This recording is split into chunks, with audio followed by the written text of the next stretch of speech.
Las Vegas sells you a postcard. Neon, fountains, money that never sleeps.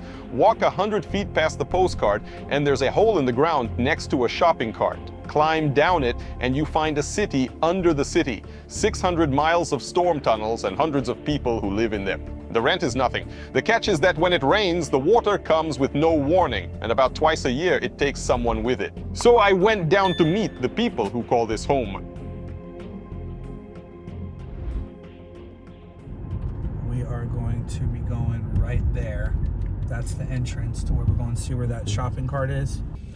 All right, boys, this is where we're going to get started. I got to change my shoes. Brett, those are some nice boots. Thank you, brother. I got these when I went back east. I actually copied my boy here. He's got some Timbs. Yeah, those are nice. Any one of these? Either one, brother.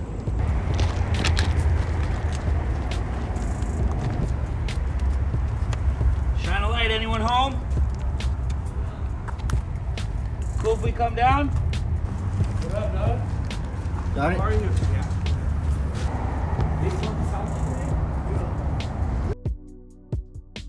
What's your name? My name's Daniel. Everybody calls me DJ. Okay. How long have you been living here? Well, I've been here in Vegas for about 7-8 years now. Because I'm originally from Ohio. And I came out here as I was supposed to move in with my cousin and stuff. And I pretty much just got left for dead. So whenever I moved out here and everything, my wallet got stolen the first night I was here. Go figure. And, he stopped answering my calls, stopped answering my texts and everything, and blocked my number, and basically just left me for dead. And wait, a couple years later, come to find out, he moved back to Ohio. After I came out here, and I ended up getting stuck out here, and I've just been homeless out here ever since. And I don't know, I just made my way and stuff on down like this strip and everything, trying to find somewhere that I felt like I was wanted, or felt like I was at home, or a place to call home. And here in the tunnel, for how long you live in the tunnel? I've been in the tunnel for about 2 years. 2 years here? Yes. Wow. What's the reason? Why live in a tunnel, not on the street, for example? Because it seems like people up top, they look at us differently, like we're monsters or something, and they treat us like outcasts. They don't treat us the same as they would anybody else that's up top. And when you're down here and everything, we look out for one another and we help each other like what you're supposed to do. Here you have like a community. Yes. And see, my mom, she used to always say, if we don't take care of each other, then who will? And I've lived by that motto and stuff ever since she's passed. Because she passed away down there underneath the train bridge at the Rio due to an opioid overdose. She's the one that always would sit there and keep me motivated and stuff and keep me going every day. And whenever I feel like giving up and stuff, I always think about what she says and stuff like that, and that's what just keeps me going. Is it dangerous to live here? If you don't know, we live by rules and stuff down here, believe it or not. If you don't really know anybody down here, we usually don't let anybody down here, so that way it doesn't cause a problem for anybody and everything, and it basically doesn't break our community apart and everything. So I mean, other than that and everything, you know, it ain't like we're intentionally trying to be like assholes and everything and say, hey, you can't be here, you gotta get the fuck out or type shit or anything like that. We just try to keep it closed and enclosed and as safe as possible for one another. And how old are you? I'm 30. 30 years old. Yes. What brings you here? What happened? Why did you become homeless? Like I said, I became homeless and everything because when I moved out here and everything, I was supposed to stay with my cousin and stuff like that. And like I said, he stopped answering my texts and my calls and blocked my number and basically left me for dead. And I kind of just got stuck out here. From where do you get money for food, water, clothing? I get a lot of my food stuff from Shine a Light and everything, and I draw food stamps. and money and stuff for clothes. You know, I get clothes and stuff from them too and everything. But like money and everything, I usually fly a sign, a panhandle. This water, what is it? It's from rains or? No, it's not from the rain. It's from where they work up on the road. Everything, they have floodgates. Everything that they have to release the water and stuff in order to be able to tear up the road and stuff like that. And they let the water pond it up to where it was like a big old pond, and they released it all at once instead of letting it out a stream and everything, and it became like a river and stuff down here, and it destroyed all of our homes from here all the way down to the washout back. Everything just to be assholes. What will happen if it will be rain? What will happen with the tunnels? If it rains and everything, it will usually and stuff flood on its own and everything, and we usually have to, you know, keep all our stuff like above off the ground and everything. So we usually take like different bike parts and stuff like that, and we embed them into the concrete walls and everything, and that's what we use to hang our stuff on or whatever to keep it from getting ruined or getting washed away from the rain. Any plans for the near future? I'm hoping to be able to get clean and everything and quit doing stuff that I'm doing and everything, and I'm hoping to be able to have my own place eventually and everything, and be able to have a better life for myself so I can try to get my kids back. What do you think? What's stopping you from changing your life, from getting out of here? And I don't know. To be honest with you, I don't know. I don't know what it is. I haven't figured that out yet. Sorry, what's your name and how old are you? 70 years old, Jerry Gibbs. How long do you live here? 20 years. 20 years. In the tunnels? Right here, 20 years. 20 years? Right here in this spot. Right here in this spot. Wow. Why? What's the reason? How? What happened? How did you? Well, at become first, homeless and whatever, I was turned down for disability because I got caught with a small amount of cocaine in California, and this was like almost 30 years ago. So that was like 10 years old then, and they said I didn't qualify because of that. And now I've been here 20 years, and they still got a warrant out of California for me, and now the warrant's 25, 30 years old, and I got caught with less than a quarter gram of cocaine. I get no benefits, no nothing. Put in the system since, like I said, I got my Social Security card when I was 67, in 1967, got a paper out. I don't get food stamps, I don't get nothing. I had help in Nevada come down here, and they started at, well, we can get you a place, we can do this, we can do that. And I'm thinking, oh, good. Are you able to work? Are you this? Are you whatever? Should you be asking a 70-year-old man to go to work? But if my name was Jose, or I was Jose's grandpa, I could come across the border with Jose, and they'd give me everything I wanted, hook me up, and do everything I wanted. No background check, it wouldn't matter if I was a murderer. Maybe I'm wrong, I don't think so.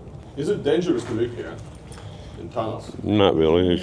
It's what you make it. If you try to take advantage of somebody or try to do whatever to whatever, I've never seen anybody just fucking beat up for no reason, or you make your choices. How do you arrange your daily life in the tunnels? Where do you bath? How do you cook? Where do you sleep? We all got our own little spots in different places in the tunnels. Just get up, go out, get food, panhandle, do whatever you need to do. Come back at night. What are your plans for the near future? I don't have no plans. Like I said, I'm 70 years old. My eyes are going out, my hearing, my whatever. I mean, not much chance of whatever, but like I said, they won't give me any benefits because of a 30-year-old warrant out of California, which is non-extraditable. California don't want me for a quarter gram of cocaine 30 years ago. I'm still being persecuted over. No food stamps, no nothing. We're under the freeway right now, Ben? The freeway runs parallel. Oh, it does? Yeah. So the freeway's like right there. Buzzy! You home? Brent. I know you guys got flooded. Yesterday. Yeah, they broke a pipe over there by the Champion. They broke a pipe in the middle of the road, and it just flooded us out. It's still coming out a little bit. Is it? Yeah. West College Station, all their shit's getting flooded over there because the line broke over there too. So go. A lot of batteries, dude. I do have I got one hand warmer. Okay. well for both hands. Thank you. I'm sorry, brother. If you want to come by the office, Yeah. I think we got doubles up there. We're running kind of low on batteries right now. We're waiting on a shipment to come in, but Okay.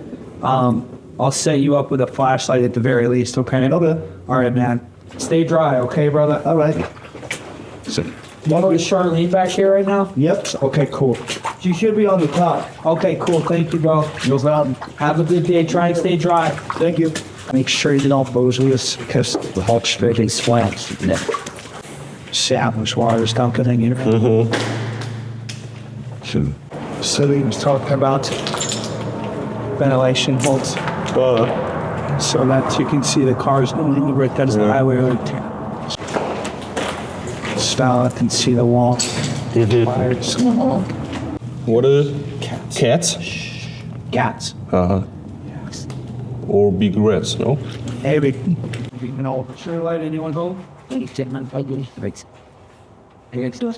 so can you tell me your story? Why are you here? I did 20 years in prison, and I got out. And when I got out, they started dropping cases on me. Every time I helped somebody, I'd catch a case for something. So I beat it all down to probation, and I had a probation officer, and I got stabbed behind the Eureka Casino back here. And I died. I went to the hospital, and they put a tube in my chest. My lung collapsed. So after I called my PO, and I told him, hey, man, I said, you want an address? I got one for you. It's Sunrise Hospital. And he wanted me to report once a week instead of once a month. And I told him I can't. I got a tube hanging out of my chest. What am I going to do? So he said, I'll see you next week. I said, okay, let me know how that works out for you. It's been 3 years I've been on the run. So I live down here to stay alive, trying to stay out of the way of the police and the bullshit up there, you know. It's kind of fucked up because I had to quit school, do a lot of other things that I don't want to do. I was living up top on the off-ramp, and I got bit by the brown recluse spiders, and I had like 15 bites. I went to the hospital. They had to keep me on a drip antibiotic for like 4 days, and I almost died up there, so I came down here where it's a little bit safer from the spiders, but we got the rats and the roaches down here, so, and the water comes. Water, you never know when it's going to come. Yesterday, it's no rain nowhere.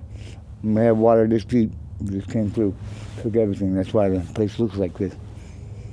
Normally I keep a nice place, but it's kind of hard when all the trash comes through. This guy right here trying to get me out of here, and I want to go, but it's like a family down here, you know. I got people down here who I care about, and I don't want to. If I leave, who's gonna wake them up when the water comes in? You know, who's gonna help them when they're hungry? And it's just, you become a family down here, you know. It's hard. It's hard to leave. This place gets a hold on you too. Last time I decided to get out, it took me 2 weeks after I decided to get out to actually get out, get up the hole. When I want to leave, if I want to leave right now, it takes me maybe an hour. I got to pack a bag. I got to get some kind of bag ready. Whatever you want to keep, you got to keep on your back, because somebody come through and they take it, you know. And you can't have nothing good without hiding it or I mean, it's fucked up. And for how long have you been living here? 3 years. 3 years in the tunnel. Yeah, and that's nothing. I mean, some people have been down here 10, 20 years. What do you feel? How safe is this place? Could something happen with you? Oh, any minute. Any dangers here? Yeah, any minute. Yeah. What could happen? Well, people could get you. I mean, they rob you, they can kill you, they can do anything. But me, I got a reputation. I don't have really no problem. But some people like to challenge people's reputation. So some people want to. There's a lot of people like to get me because I do what's right. I help people, but I do what's right. And a lot of people that come down here are no good. You know, they are predators. Where do you get money for the food, for clothing? I find stuff, I sell it. I don't do the recycling thing. Anything I do is a life sentence. I got so many felonies. If I go commit a crime, it's a life sentence, you know? So anything I do, I got to make it worth it. So by staying down here, I really don't have to do too much. I got no rent, no bills. All I got to do is make money for food and to medicate myself, you know. What the rules here in the tunnels? Pretty much, Who control it? nobody controls it. There's nobody came down here and said, hey, I want a boss, you know. You come down here, you're on your own. But there's people who, if you act up or you fuck up, there's people who want you to go, you know. People down here, they got their own rules. It's, I guess, number one is don't steal, but everybody steals. I don't get it. Me, I don't get it. You don't steal from somebody else who has nothing, you know. You're gonna take from somebody who has nothing. It's just like a jailhouse thief. They on the low on the totem pole, you know, like with rats and chomos. I haven't met too many honest people, but there's a few down here. As far as making money, I just hustle, whatever I can do, you know. I got a lot of skills. I go up on top, you know, do little side jobs here and there, but for the most part, I depend on people like Brent, Shine a Light. I got a couple other business owners that look out for me. Can you tell me a little about the decoration of your spaces? The porn. Very unusual. Yeah, I did a lot of prison time, so naked girls and cars. That's pretty much my form of art. That's what I like, and I paint on the walls a little bit, just to let people know. Like I got the naked rule. The girls come down here, they like to party, but they don't like to play, you know. So I put a picture on the wall that says, "The naked rule is in full effect. Get naked or get out." That way they can't steal either. They like to steal. And if they don't want to get naked, beat it, because that's what I'm gonna do. This ain't living. This is barely fucking existing. People up there, they living. They got jobs. They got families. They got things to do. I got two half sisters here.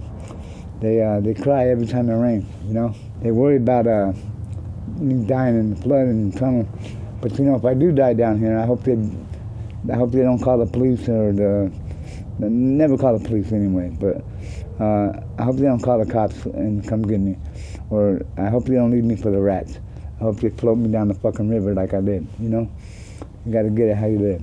If I die down here and bury me down here, just let me go. We had a guy die not too long ago up outside in the wash.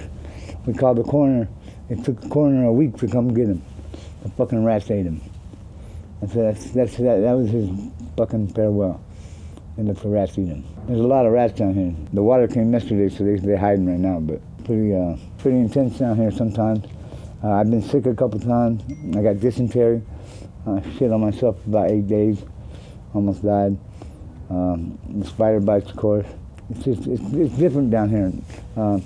There's some animals down here. There's a couple dogs, and I try and take care of them the most. They're the most important thing. I keep dog food just to share with them. That's my food sometimes. What is it? Dog food. That's see, I know right where that is. Yeah, it's different down here. I want to get out. I really want to get out. This ain't me. I'm used to driving nice cars and having things. But you know, it's not bad down here. It's warmer than it is out there. We got a little family down here, and we take care of each other too. So if I need something, you know, I can go to them. Speaking of, anybody got a smoke? I don't today, dude. I'm sorry. Nobody smokes. All these lights. It's all right. I gotta go get a cigar anyway. It's not like I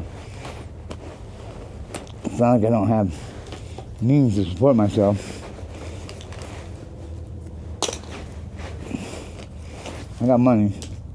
I mean, it's not like I'm broke. I just it's hard to stay alive, you know. It's hard to stay alive. I've been walking around probably 56 years now. I think I'm 56. I built a reputation for myself when I was a kid, and I said I'd never depend on nobody else to support me, and I pretty much lived up to that to a certain degree. But we all need help, you know. And the main thing I can say about down here is this tunnel right here is safe. The girls can walk around free. Another tunnel, I can't say that. They get raped, they get killed. I mean, you know, there's predators down here. People come down here because they can't deal with the rules up there. But I like to keep it safe down here so the girls can walk around. And I like to say we're all perverts, but we're not weirdos. We don't put up with no fucking weirdos. You know, I put in work on weirdos. So anybody comes down here, and people come down here a lot, they think they're just gonna move in and have a place, you know, out of the rain or out of the sun. In the summertime, it gets real hot out here. I put them out. I tell them, look, catch your breath, get high, do what you gotta do, but keep pushing. I'm Charlene White. I'm 42. Here. And this is Riker, my dog, my German Shepherd. Why do you live here in the tunnel? What happened? When we come to Vegas, we got stuck out on the streets. You show up into a town where there's nobody, that you don't know nobody, and you have no money. So that's how we ended up here. And then in the tunnels, well, it's pretty much the safest place we can go right now. It's warmer than being out there, except for when you get washed away. Is it safe to live here? It's as safe as any place else. We try to keep it safe down here, but it doesn't go without its, dangers. Being without a flashlight, being without light freaks people out. You would rather play, huh? Come here. It's bite. Eat it. You don't want your egg here. We'll set your egg down right there. It can be really discouraging at times. For how long have you been living here in the tunnel? I've been in the wash. This wash for about 2.5 years, and in the tunnel I've been here about 4 months, 3-4 months. I was at the Rio tunnels before. We was there for almost 2 years there, so. How it's work? Do you have some type of community here? Do you have any friends who are going to help you if something will happen? We do. We have, it's kind of like a community here. We have people when it rains. We have people that sit up and watch, that take watch. When you have floods like come the other day, it's kind of hard to tell because that was caused by road work. A water line broke and the water got up to almost my knees. We have friends. We're like family down here, but it's still hard. Does the government do something for you? Does it provide any help or I don't know? Food stamps, and the cops run us around. They chase us down here, like literally to the point to where this is pretty much the safest place that you can go on the streets, because being out on the streets, well, you get run around every day. You have no set place that you can stay. They don't want us to be seen. If we're seen, well, we're a problem. As long as we're not seen or heard, we're good. I've been called disgusting parasites by Metro to our face. I had another dog. I come out here with 2 dogs, and Metro put one of them to sleep.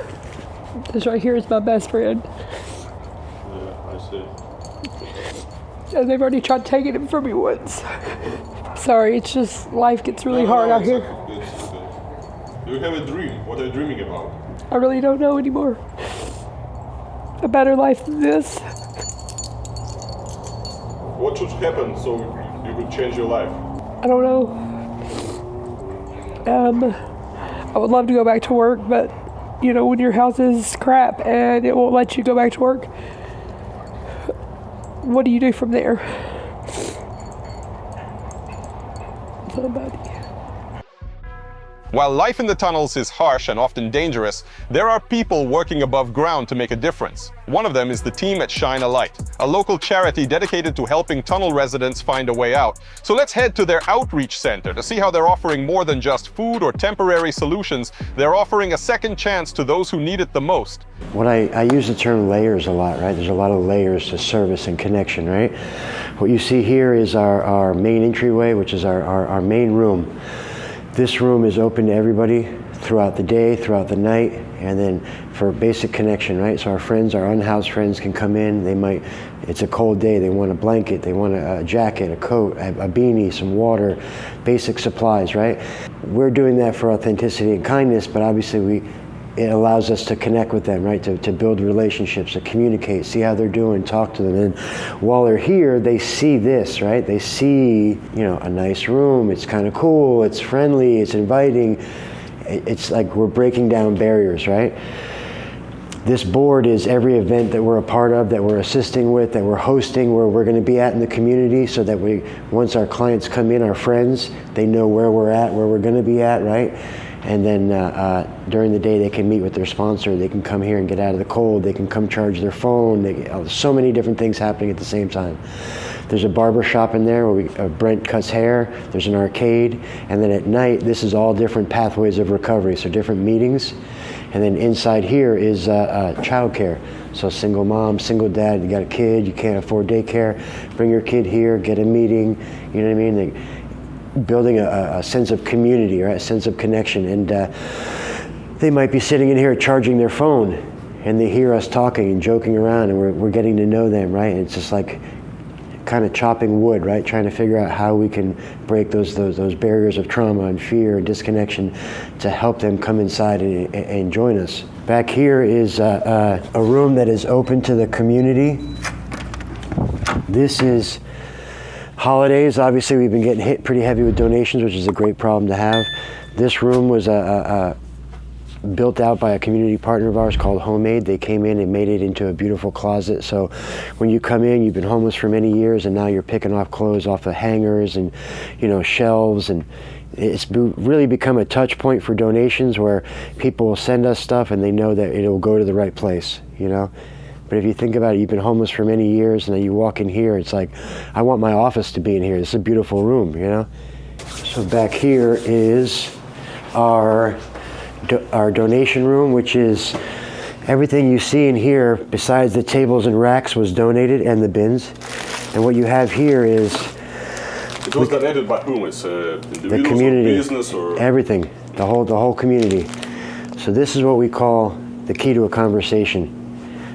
There's nothing in here that makes it easier to be homeless long term. It's a water, a granola bar, a sock, a wipe, maybe some hygiene, right? And really what this is I hand this to you on a hot day, and you're a little bit more willing to talk to me, right? Because that's what I'm there for. I'm there to talk, to get to know you, to learn, to build a relationship, to build that connection so that I can start to talk to you about how we got out and the services that we offer and how we can help them get out when they're ready, right? So we don't hand out sleeping bags. We don't ask for sleeping bags, but if we get them, we hand them out. Of course, we're not so rigid, right? But I'm not asking for tents. I'm not asking for generators. I'm asking for water, granola bars, pretzels, like simple things just to be able to build a conversation. We hand out Narcan, fentanyl test strips, xylazine test strips, you know, different things, some basic hygiene, some basic medical care, just, you know, people have infections and stuff like that. But all that is for us is a tool to a conversation. That's what we're trying to do. We're trying to build relationships, authentic relationships where they know we care about them. So if I tell them, hey, you got a cut in your leg, let me take you to the hospital. I'll bring you back to your tunnel, I don't care, but let's take care of that cut, you know? In those spaces, we start to cultivate relationships and when we get downstairs, I'll get into it a little bit more. This is our director, Paul. So this is a map of the tunnels. It's about 3 years old. It's about 600 miles of tunnels in Las Vegas. So if you think about the city, it's 600 miles. 600 miles and growing. So this is northwest, this is southeast of the city. Mm-hmm. It's a little higher here, it's a little lower here. Most of the tunnels run this way out towards the wetlands and out to Lake Mead. Mm-hmm. So most of your homeless people live right here, but they live throughout here, spread out thinner out this way. So if it rains here, snow melt, and you're here, you might not know it's coming, and and every year we lose about 2 people when it rains. But it doesn't rain every year. So the ground here is very much like this. The water doesn't soak through. It's like caliche rock. So they built these flood channels so that the city wouldn't flood, because the city has expanded so much in the last 20 years, it's unbelievable. This is our drop-in center. This is the point of contact for everybody. They don't have to be our client to obtain services.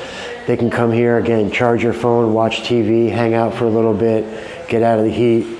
But while you're here, again, we can have conversations. All the artwork was done by that gentleman that just walked in, and each bushel is a graduating class. So we have 4 right now. We're working on the paint, because the paint on top of paint started to bleed, so we're trying to figure that out, but that's what that's going to be. And this is open to everybody. The closet upstairs, everything. Our community partners, everybody. Every office you see down here is a case manager's office. So that's essentially what we are, is a case management. So that's we have 2 different, our women's program, this is our specialty court program. We have a warehouse in back where we do events like sound bath, Reiki's, recovery band camp, all different ways to build connection. And then, so this is our program right here. So, 2 parts. We do outreach. Outreach is a lot of layers. Tunnels, washes, community partners, calls all day long, constantly picking people up. This is our program. This is all the facilities in town that we work with, because we deal primarily with substance use addiction. You call me tomorrow and you say, Rob, I want help. Within an hour, we pick you up. It's instant placement with access to treatment and housing. We take you to detox. Detox, you are clinically and medically assessed, and the triangle engages. I use the analogy of a triangle. If you think about the points of a triangle, you're 1 point, right? The person that we're serving, our friend. The other 2 points are our case manager, and then whatever facility you're at, their case manager. So it's a triangle working together. So this looks very complicated, right? It's a lot. Now imagine you're in crisis. You finally reached out for help after years of homelessness. How could you navigate this by yourself? You couldn't, right? It's too much. Continuity case management is what we are. We're the unbroken chain of case management throughout the entire facility. So you go through detox, you go into treatment, 60 to 90 days. And then from there you go into sober living for 3 months, with the game plan being independently housed. Independently housed, as we deem it, is $1,000 in the bank, full-time employed, paying your rent. With the goal being after 18 months, this is our March graduating class right here. We've got 31 more people that might join it. That's 101 people. So far this year we have 269 active clients, 1,390 people we've touched in the last 7 years. So we have all these active clients, and the colors are different pillars that we designed. Every single person on here is a Shine a Light client, but we started to identify people with special needs. So we have a women's program. We have a contract with North Las Vegas where their outreach teams refer to us. We have our criminal justice program, which is clients that are criminally justice involved that we pull from jail and case manage for the next 18 months. So we've tried to focus a little bit more. We're working on an LGBTQ track right now to kind of meet people where they're at. And the best way I can tell you is there's a gentleman named Matt. Matt is one of my favorite stories. He gave me permission to use his name. So Matt is homeless for many years. He reaches out finally, says, I need help, after a brutal attack. We pick him up within an hour, we take him to detox, we take him to treatment, triangle is engaged. He doesn't know this. These are our friends now. All these people are our friends. A lot of our volunteers work in these different places. So he goes into treatment, he's already got 10 friends he doesn't even know he has, right? They're checking on him, walking him through. When it comes to homelessness, there's a lot of issues. Like, it took me a month to learn how to sleep in a bed. It took me, I hadn't used a phone, I hadn't saw all these basic things. My world had become so small. And his experience was very much like that. He graduates treatment, goes into sober living. Fast forward 2 months later, he's been in 7 different sober livings. So because of our partnerships, as long as they don't punch anybody or pack their stuff and leave, if there's an issue, you call us and we transition them. So we keep them connected to the net, right? Something happened in the 7th sober living. I don't know what it was. Boom. Fast forward 2.5 years later, he's independently housed, works in the union. He texts me every single day. I know exactly where he's at. And that's the point, right? It doesn't matter how many treatment centers you go through. We want to know what the outcome, because it's a human life, right? So I went through detox 50 times. 50 times I successfully completed. I walked out the front door with a piece of paper. They told me to go over here. I didn't go, But that facility reported a successful completion 50 times. What was the outcome? I went on to be homeless 5 more years, overdosed 10 times, almost get murdered, the whole 9 yards.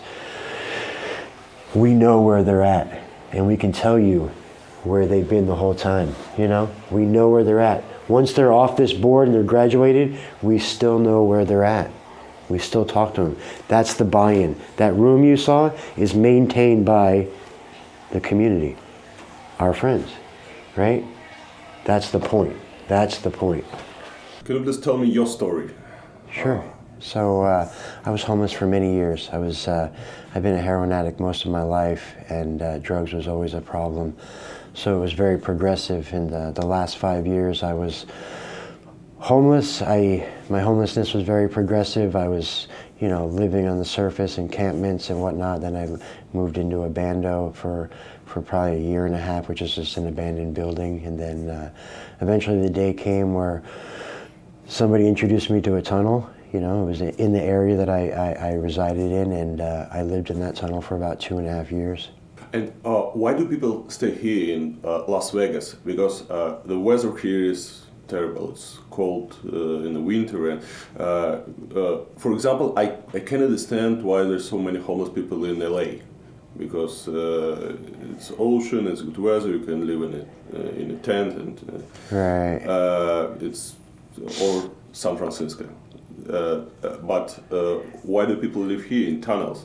Why don't they move to different cities? Well, I don't know that they have the ability to do that also, right? But I think that the weather is not so extreme here once you've been here for a little while. Obviously, it's hot. It's very hot. The summer is extremely hot here. Yeah, it is. But you can, you get used to it. Like I think, like anywhere else, But underground, it's a little bit cooler.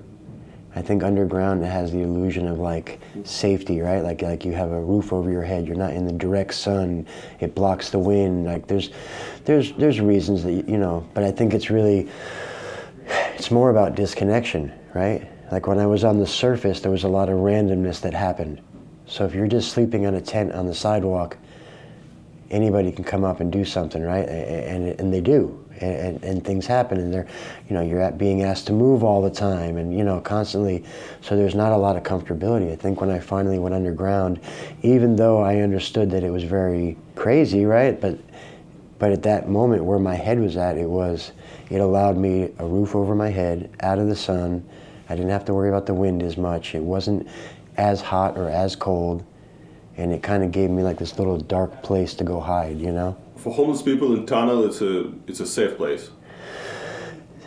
Yeah, I use the analogy Lord of the Flies. Have you ever read the book? So Lord of the Flies is a book about some kids that get trapped on an island. So everybody from the outside is the enemy, but inside there's a lot of chaos too. So that's very much in my tunnel, was very much like outsiders, no. But internally, we're all getting high, we're all stealing, you know what I mean? So it was very much almost like a controlled chaos in a sense. That was the chaos that I knew, What's the main reason of homelessness here in Las Vegas? Is it different from other places in the U.S.? I don't think so.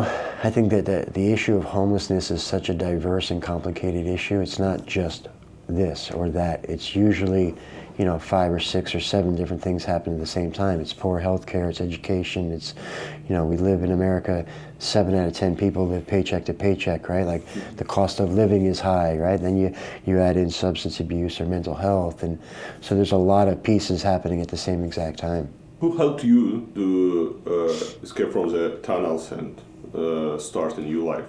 So the last day that I was homeless, I was attacked by 3 other homeless people and almost killed. I woke up in the hospital. When I woke up in the hospital... Sorry, it was in the tunnels? I had left my tunnel. Where my tunnel was, there was train tracks. Mm-hmm. So maybe 200-300 feet down the train tracks, there was businesses. Mm-hmm. And I went to trade some stuff to get some more drugs.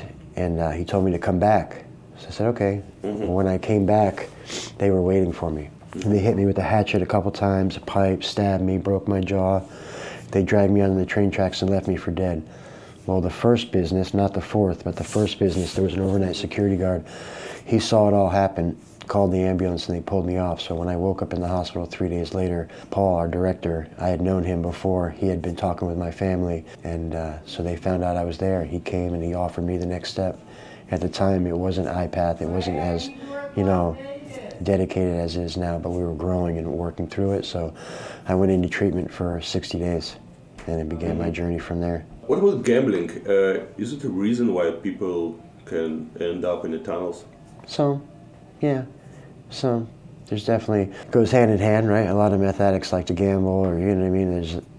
But I wouldn't say that it's like a dominant thing by any means. I think mostly it's substance use and mental health. What is your relation with LA government? Do they provide any help, any support for homeless people? they have their own narrative, you know what I mean? And they'd have their own ways of doing things, and we're trying to work with them, right? But also outside of them to kind of help change the narrative of how things are addressed. Because we believe, you saw downstairs the board, right? Like most of those facilities are not county approved facilities, right? But we're able to utilize and create tracks to help people get off the streets and stay off the streets with that continuity case management through all of that, you know?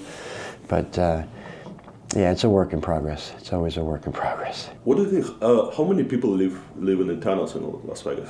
Estimated about 12 to 1,500. 12 to 1,500. Uh-huh. Is it a lot or no? That's about 10% of the homeless population lives underground, give or take. So it's about 15,000 homeless in Las Vegas. But that number is always growing, obviously. What do you think? Is it possible to improve situation, to solve these problems or somehow?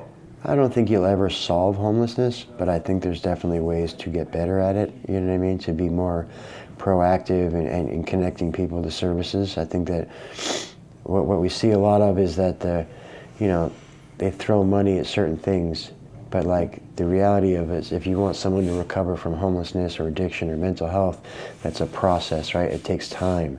So there needs to be support over a period of time. They're really good at, pieces of it, but they're not really good at building honest pathways of connectivity throughout, you know what I mean, to help really people get on the streets. Because even to this day, you need to check in with people, right? You need to know that there's services available to help, right? We all need help, so I don't think we do a very good job of that. What should be done? I mean, I think what we're doing, you know what I mean? I really believe in it, because I get to see it every day, right? I get to see us, because really what we do is we use the community. We don't own anything. We don't own a treatment center. We don't own, right? We're working with what's there. So I use the analogy, I'm a visual learner, right? I use the analogy, if I bought you your favorite car and I parked it in your driveway and I came back a month later, you call me and say, hey Rob, I need some more money for the car. And I come to your house and I give you the money and I look at the car and I see dust on it. And I go, how do you know you need more money for the car? You never even drove it. Oh, I just think. So until all the pieces of the engine in the car are connected and we run it and we test it, how do we know what we need? We're just throwing money because we want, this looks good, this makes us feel good. Let's get down, let's roll our sleeves up and let's figure out, and that's what we've done, right? We've opened up the city. The city says there's 8,000 beds. We believe there's 30,000. And we have the success rates to prove it. We have about a 70% retention rate. What's the real Vegas? What can you describe your Vegas? How do you feel it? Well, one of the, I guess, kind of more beautiful parts of Vegas that I've been able to experience since I've been here is it's still growing into a bigger city, but there's still a lot of sense of community. So you have like different kind of subcultures of like different type of communities. One of the communities, that I'm a part of is like the recovery community and how big it has really gotten in my life. I know it's been here for a while, but it seems to really be growing over the last decade, and it's kind of interesting that there's a place like Las Vegas, which would be considered the sin city of the world, and that you have like such a huge place of people like myself that can recover here. So it's really like Vegas is kind of still got a smaller town sense in the communities, and that's one of the areas that I kind of really appreciate about this city. The clothes I got on, the only reason I got dry clothes on is because of this guy right here. China Light, they try and help us down here, but It's hard to imagine that just a few blocks from luxury hotels and slot machines, people are living in darkness under constant threat from flooding and neglect.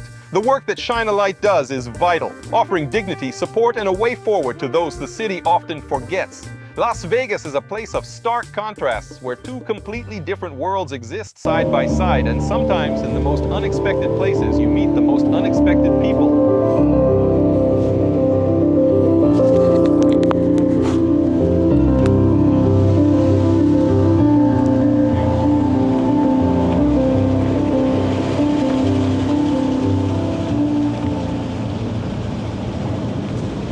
Wow.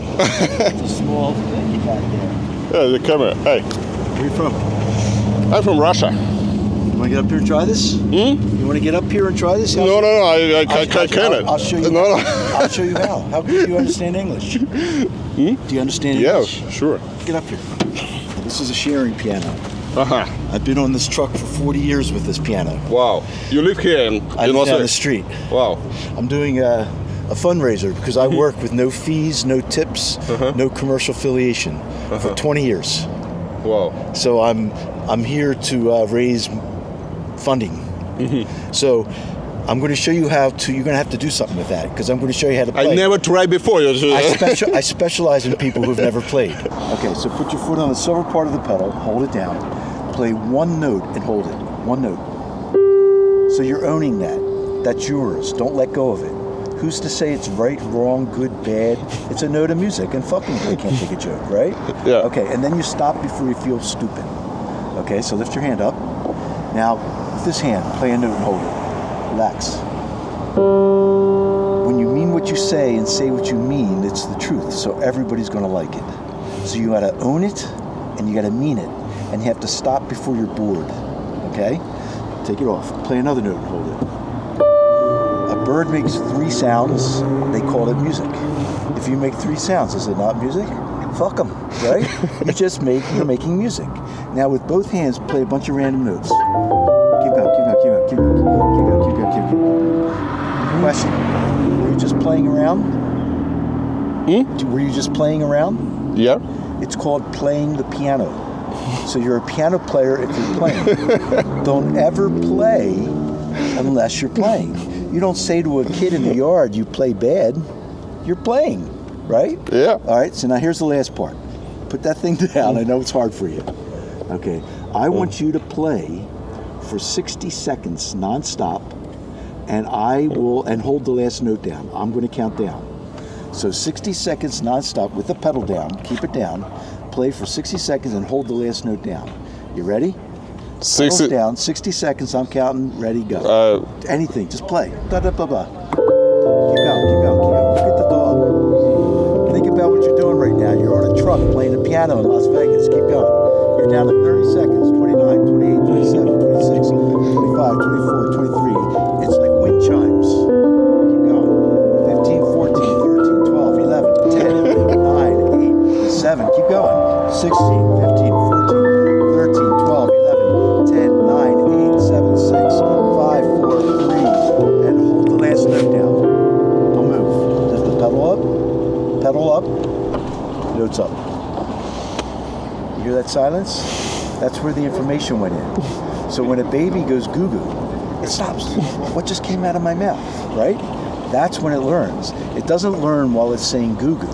It learns when it stops in respect, with wonder and interest and joy. So nobody would say that was good or bad. You know what they would say? What the fuck was that? And you would say, that was my spirit talking musically for the first time. You know? Yeah. So you just created your first sentence of music. And so if you stop interested, you'll never forget it.